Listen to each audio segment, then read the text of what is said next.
Yeah, Bruce Lee was a bad motherfucker. Dude. He was such a bad motherfucker. People really don't appreciate what he did. Because what he did was introduce martial arts in an exciting way to the whole world. Yes. Everybody was wearing kung fu outfits, and everybody was fucking taking martial arts classes. Yes. Everybody wanted to be like Bruce Lee. He was the fucking coolest guy that ever existed in movies. Oh, dude. All of a sudden, you got this little ripped Chinese guy who's fucking everybody up. And everyone thought they were Bruce Lee, by the way. I remember getting my first pair of nunchucks. But I fucked myself up with the real ones. Hit yourself in the back of the head? Enough times that I was like, oh, they make rubber ones that you're supposed to learn with. Yeah. Dude, I did that. And what did he do? I feel like he was groundbreaking in a way, right? When he came over here, there was something about what he was teaching. Was it Jeet Kune Do? Yes. Right. So was he the first, or he was taking a version of it? And well, he was the first to combine. The thing was, there was the thing about loyalty in martial arts. Like if you were a judo practitioner and you started training at a kickboxing gym, people would frown upon that. Like, why are you training Muay Thai when you're a judo practitioner? Judo is the way. And the same thing was, I had a very open-minded Taekwondo coach who actually encouraged me to start boxing and doing some other things. Yeah. But most of the time, that's not the case. A lot of like kung fu practitioners, they don't want you practicing karate. They only want you going to a kung fu place.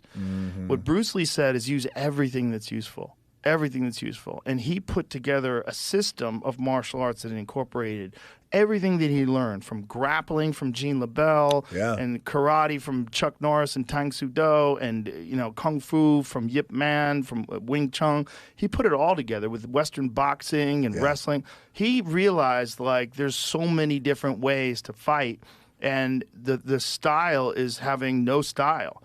The way is no way. Like figuring out. He said that in the movie. Yeah. Figuring out how to adapt and move to every situation, to be like water. That's right. Yeah, be formless. Yeah, that's right. And he taught that philosophy, and that philosophy eventually became mixed martial arts. Bruce Lee was the first true mixed martial artist because he was the first like true guru that was shouting it from the top of the hills. To use everything that's useful, everything, and from all styles, and put it together. But back then, that was really frowned upon. It was like kind of dangerous. Like people would go after you if you disrespected kung fu. Or to prove so not only try to prove you wrong, but like physically try and go after you. You were disrespecting their art, which was like literally like a religion. To a lot of people, martial arts are very cult-like.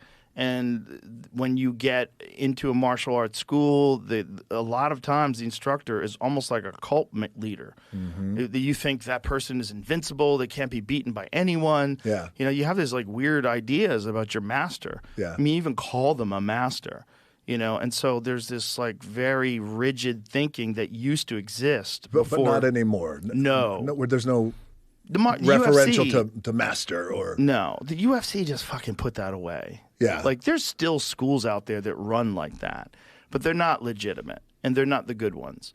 The really good schools, they're just teaching you something beautiful. They're teaching you how to use your body in a way that is challenging and effective, and it makes you so much more confident, and it makes you, if a physical altercation happens, you have a massive advantage over almost anyone. Yeah, protect yourself. Yeah, it's literally like a superpower to have that and to walk around, to know that most people have zero idea how to fight.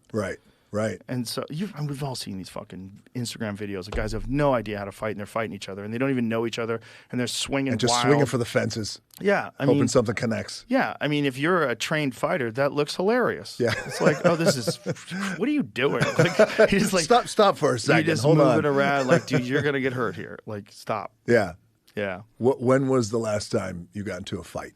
I never really got in fights. I mean, I got in like one or two in high school. Yeah. But once I started training, I was just competing all the time. I never got into like street fights. Right. And they're stupid. They're stupid. They're so just stupid. Fucking stupid. Just like it's just your ego that keeps you there. If it's one thing, if you have to defend yourself, someone's attacking you, or or someone's attacking someone you love. But to just get into fights because you know how to fight is so crazy. Because like you think, oh, if I could do what you do, I'd be beating the fuck out of people. No, you wouldn't, because they'll shoot you. Yeah. They'll come back with a gun and fucking shoot you. You think people just like getting head kicked? No, they're going to fuck you up, man. Yeah. What are you going to look over your shoulder the rest of your life? Yeah, yeah. No, you can't do that. You can't do that. It's so fucking silly. It's so dumb.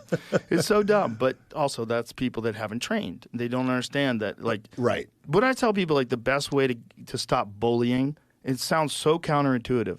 Teach people how to fight when they're young.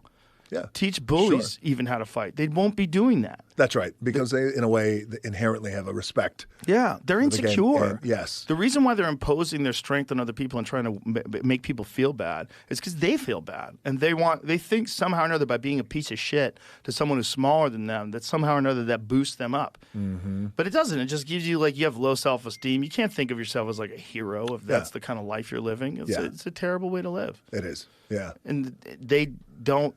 But people don't understand that the way to cure that is not to, like, just simply punish them. The way to cure that is to teach everyone how to fight.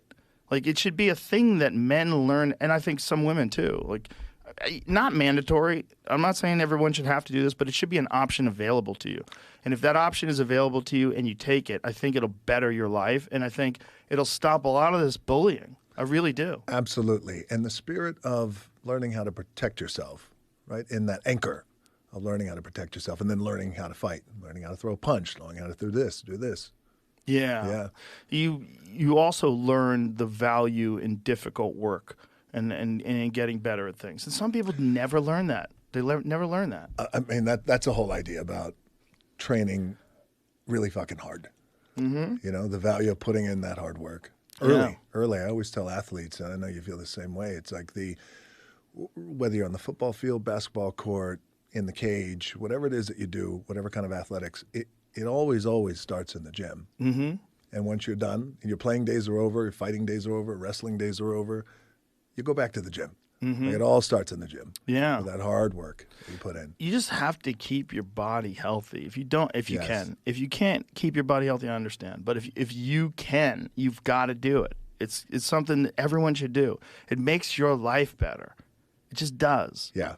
You know, and there's so many intelligent people that I know that ignore their body because they're so concentrated on their mind. They're so concentrated on intellectual pursuits that they let their body become just a wreck. A physical wreck. Yeah. And we only got one, man. Yeah, it's frail. Only got one body. And your intellectual energy is dependent upon your physical energy. If your body's tired, your brain's not going to function as well. Even if you have an amazing brain. Right.